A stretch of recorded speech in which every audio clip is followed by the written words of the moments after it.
My greedy siblings fought over Grandma's will for months, claiming I manipulated her, until the lawyer read the part of what she left them. For 18 months, I was the only one who showed up. Every Tuesday and Friday, I'd drive the 43 minutes to Grandma's house with groceries, medications, and whatever else she needed. I'd clean her bathroom, organize her pills, and listen to the same stories about her childhood farm for the 100th time. My brother Caleb lived 12 minutes away. My sister Natasha lived 8. Neither visited unless they needed something. When Grandma fell and broke her hip at 86, I took family leave to care for her. I slept on her lumpy couch for 3 weeks, helping her to the bathroom at 2 a.m. and making sure she didn't skip physical therapy. Caleb called twice. Natasha sent a get-well card. "Where is everyone?" Grandma asked during her recovery. "They're busy," I lied, fluffing her pillows. She squeezed my hand. "You're a good girl, Quinn. Don't think I don't notice." When the cancer diagnosis came last spring, suddenly my siblings became very attentive, not to Grandma, to me. They wanted updates, medical reports, treatment plans. They'd call during my lunch breaks, demanding to know why I hadn't consulted them about her oncologist choice. "We're family," Natasha would say. "We should make decisions together." But when Grandma needed someone to drive her to chemotherapy at 6 a.m.,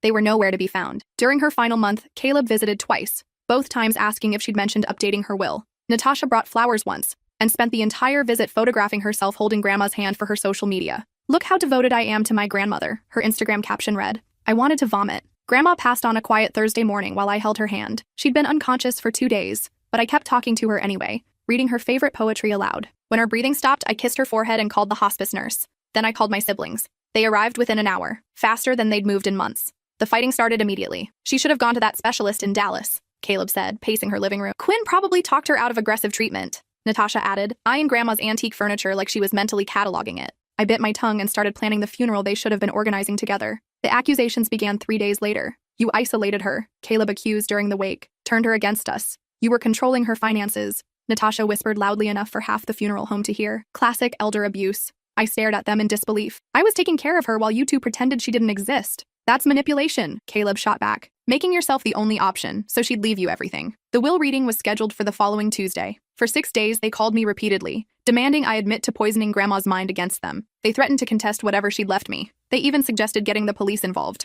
"She was probably senile," Natasha said during one particularly nasty voicemail. "No competent person would cut out their own grandchildren." I'd listened to enough. Tuesday arrived gray and drizzling. We gathered in Attorney Jameson's oak-paneled office, the tension so thick I could barely breathe. Caleb wore his most expensive suit. Natasha had hired her own lawyer just in case. Attorney Jameson cleared his throat and opened the document. The last will and testament of Dorothy Mae Whitmore, written in her own hand and witnessed by 2 independent parties on March 15th of this year. March 15th, 2 weeks before she died. 2 weeks after Caleb's last visit, asking about her will. "To my granddaughter Quinn, who has shown me more love and devotion than I ever deserved, I leave my house and all its contents, my savings accounts, investment portfolio, and the family farm in Nebraska." Caleb's face went purple. Natasha started to interrupt, but the lawyer held up his hand. "There's more. To my remaining grandchildren, Caleb and Natasha, who have shown me exactly who they are over these past years, I leave the following." The room went dead silent. "To Caleb, I leave you my medical bills, all $47,000 worth, the ones you never asked about while demanding updates on my assets. You'll find them neatly organized in the manila folder marked Caleb's Inheritance in my kitchen drawer." Caleb's lawyer leaned over and whispered something urgent in his ear. His face went from purple to ash gray. To Natasha, "I leave you my collection of every voicemail, text message, and social media post where you mention my money, my house, or my belongings. I had Quinn's friend in IT help me compile them. There are 47 audio files and 83 screenshots. You spoke about my death like you were planning a shopping spree." Natasha's mouth fell open, but Attorney Jameson wasn't finished. "Furthermore, I want it known that I was of completely sound mind when I wrote this will. I was examined by Dr. Patricia Vance on March 10th and declared mentally competent. The examination was recorded, and Dr. Vance will testify to my mental state if anyone contests this document." He looked directly at my siblings. Mrs. Whitmore also left detailed journals documenting every interaction with her grandchildren over the past 2 years. Every missed visit, every phone call asking about money, every excuse for not helping with her care. She documented every time Quinn showed up and every time the rest of you didn't. My heart was pounding. I'd known Grandma was sharp, but I hadn't realized she'd been documenting everything. "There's one final section," the lawyer continued. "A personal message from Mrs. Whitmore." He pulled out a sealed envelope marked with my name. "This is to be read aloud in the presence of all parties." My hands shook as I opened it. Grandma's familiar handwriting filled the page. "My darling Quinn," I read aloud, my voice breaking. "If you're reading this, then my other grandchildren are probably furious about what I've left them. Good. They deserve to be angry at themselves." I looked up. Caleb was staring at the floor. Natasha was crying, but not from grief. "For 2 years, I watched them circle like vultures while you sacrificed your time, your energy, and your own needs to care for me. When I was diagnosed with cancer, Caleb asked if I'd updated my will before asking how I was feeling. When I broke my hip, Natasha's first text was about whether I'd need to sell the house. The words hit the room like bombs. But you, my sweet girl, never asked for anything. You just showed up. Day after day, week after week. You held my hand through chemo. You slept on my terrible couch when I was scared. You made sure I took my medications and drove me to every appointment. You read to me when I couldn't sleep, and never once complained about my stories you'd heard 100 times. Tears were streaming down my face. I am leaving you everything, not because you manipulated me, but because you loved me. Real love doesn't have an agenda. Caleb and Natasha loved my money. You loved me. I set the letter down, unable to continue. Attorney Jameson cleared his throat. There is one more provision. Mrs. Whitmore established a $50,000 trust fund that will pay for ongoing care of her gravesite and an annual scholarship in her name for nursing students. She specifically noted that Caleb and Natasha are not eligible to be trustees or beneficiaries of this fund. The silence stretched for what felt like hours. Finally, Caleb found his voice. This is ridiculous. She was obviously coerced. Actually, Attorney Jameson said, pulling out another folder. Mrs. Whitmore anticipated that accusation. She had herself evaluated by 3 different doctors, including a psychiatrist specializing in elder care. All 3 confirmed her mental competency. She also had 2 sessions with a social worker to ensure she wasn't under duress. He spread the documents across his desk. She planned this very carefully. Mrs. Whitmore also recorded video testimonials explaining her reasoning, which she deposited in 3 separate bank safety deposit boxes. The recordings are dated and witnessed. Natasha's lawyer whispered something to her. She shook her head violently. I want to contest this, she said. There has to be a way. You're welcome to try, Attorney Jameson replied. But Mrs. Whitmore's documentation is extensive. She saved every receipt for Quinn's gas money, every medical appointment Quinn attended, every grocery bill Quinn paid. She even recorded phone conversations where you both asked about her finances. You can't record phone calls without consent, Caleb protested. Actually, in this state, only one party needs to consent to recording. Mrs. Whitmore consented to recording her own phone calls. I stared at the lawyer in amazement. Grandma had thought of everything. She also established that if anyone contests this, frivolously, they forfeit even what little she did leave them, and those assets transfer to Quinn as well. The room fell silent again. Natasha was the first to break. She stood up abruptly, knocking over her chair. This is insane. Completely insane. That manipulative old... I'd be very careful what you say next, Attorney Jameson interrupted. Mrs. Whitmore's final recordings include specific instructions about what should happen if either of you speak disrespectfully about her after her death. Natasha's mouth snapped shut. I looked at my siblings, really looked at them, and felt a mixture of pity and disgust. They were strangers, people I'd grown up with but never really known. I think we're done here, I said quietly. I gathered the documents and started to leave, but Caleb grabbed my arm. You can't just take everything, he hissed. We're family. I pulled free. No, family shows up. Family cares about each other. Family doesn't circle like buzzards waiting for someone to die. She was our grandmother too, Natasha protested. Really? When's the last time you knew what medications she was taking? When's the last time you asked about her pain levels instead of her bank balance? Neither answered. I thought so. I walked toward the door, then turned back. By the way, there's something else you should know. Grandma wasn't rich when she got sick. The cancer treatments, the home health aides, the medical equipment, it all cost money. Most of what she left me is what's left after I spent my own savings keeping her comfortable. Their faces went blank. You were fighting over money that was mostly mine to begin with. I left them sitting in that office and drove straight to Grandma's house. My house now. It felt wrong calling it that, but I couldn't think of it any other way. The house smelled like her lavender perfume and the lemon oil she used on her furniture. I sat in her favorite chair and opened the letter she'd left me, reading the parts I'd been too emotional to finish. Quinn, I hope you don't feel guilty about inheriting everything. You earned it through love, not manipulation. The others will be angry, but that's their burden to carry, not yours. I've also left some things they don't know about. In my bedroom closet behind the Christmas decorations, you'll find a box marked for Quinn's future. Inside are some family heirlooms that belong to my grandmother, your great-great-grandmother. There's also a letter explaining the family history that they'll never appreciate,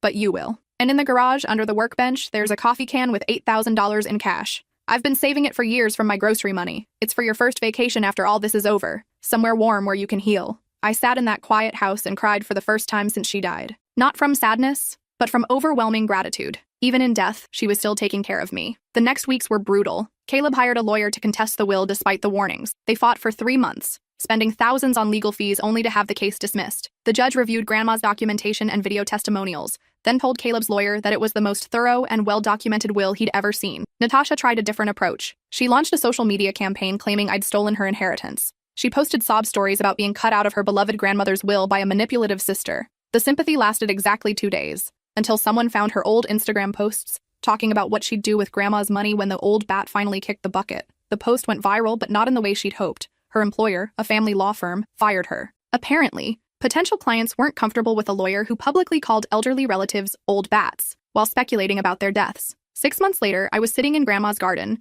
reading a book and drinking tea from her favorite china cup, when Caleb showed up unannounced. He looked terrible. Dark circles under his eyes, wrinkled clothes, the defeated posture of someone who'd lost everything. Quinn, he said, standing at the gate, can we talk? I marked my page and looked at him. What do you want? I need help. The word seemed to physically pain him. The medical bills? They're real. And there are more than just hers. Dad's been hiding his own debts. The business is failing. My house is in foreclosure. I set down my teacup. And you want what from me? A loan. Just until I get back on my feet. The audacity was breathtaking. A loan. You can afford it. She left you everything. She left me everything because I earned it. Because I was there when you weren't. I know I messed up, he said, his voice breaking. But she was our grandmother. She would have wanted family to help family. I stood up and walked to the gate. You're right. She would have wanted family to help family. That's why she left you exactly what you gave her. Nothing. I started to walk away, then turned back. But I'll tell you what I'm going to do. I'm going to make a donation to the hospice care facility in Grandma's name. I'm going to fund 3 nursing scholarships at the community college. And I'm going to volunteer at the senior center where lonely old people sit by themselves because their families are too busy to visit. Caleb's face crumpled. Please, Quinn, I'm desperate. You should have thought about that when you spent 2 years asking about her money instead of asking how she was feeling. I walked back to my chair and picked up my book. The gate's over there. He stood there for another minute, maybe hoping I'd change my mind. When I didn't look up, he finally left. Natasha never came by. I heard through mutual friends that she'd moved back in with our parents after losing her job. She was working at a retail store and living paycheck to paycheck. Part of me felt bad for them, but a bigger part of me remembered all those nights I'd spent on Grandma's couch, listening to her labored breathing and wondering if she was going to make it through the night. All those mornings I'd arrived early to help her shower because she was too proud to ask the home health aide. All those doctor appointments where I'd taken notes and asked questions while they were nowhere to be found. A year later, I was cleaning out Grandma's attic when I found one more box she'd left for me. Inside was a handwritten journal dated just a month before she died. March 1st. Quinn stayed all night again because I was having trouble breathing. She slept in the chair next to my bed and held my hand when the pain got bad. I don't know what I did to deserve such love. March 5th. Caleb called to ask if I'd thought about selling the farm. Didn't ask how I was feeling after yesterday's chemo. Didn't ask if I needed anything. Just wanted to know about money. March 12th. Natasha posted another picture of herself online with some ridiculous caption about living her best life. Her grandmother is dying and she's taking selfies at expensive restaurants. March 18th. Quinn brought me soup and stayed to make sure I ate it. She has to work a double shift tomorrow but still drove over because I mentioned feeling weak. She thinks I don't notice how tired she is. But I see everything. March 25th. Final entry. I'm meeting with the lawyer tomorrow to update the will one last time. Quinn will be shocked by what I'm leaving her, but she shouldn't be. Love like hers deserves to be rewarded. As for the others, they'll get exactly what they've given me. I closed the journal and sat in the dusty attic, surrounded by the remnants of a life well lived, photo albums, quilts she'd made by hand, letters from friends she'd outlived. This wasn't just an inheritance, it was a legacy of love. 2 years have passed now. I've renovated the farmhouse and turned part of it into a respite care facility for family caregivers. People can bring their elderly relatives for a day or weekend while they rest and recharge. It's fully funded by Grandma's investments, which I've managed carefully. Caleb lost his house but found work at a nonprofit. He sends me a Christmas card every year with a brief note apologizing and thanking me for not being vindictive. I send one back wishing him well. Natasha moved across the country and started over. She's apparently doing better, though we don't talk. Sometimes I wonder if Grandma knew what would happen to them, if she deliberately left them with just enough consequences to learn from their mistakes, but not enough to destroy them completely. But mostly, I just feel grateful. Grateful for the time we had together. Grateful for the lessons she taught me about real love versus conditional love. Grateful that she saw my devotion and made sure it didn't go unnoticed.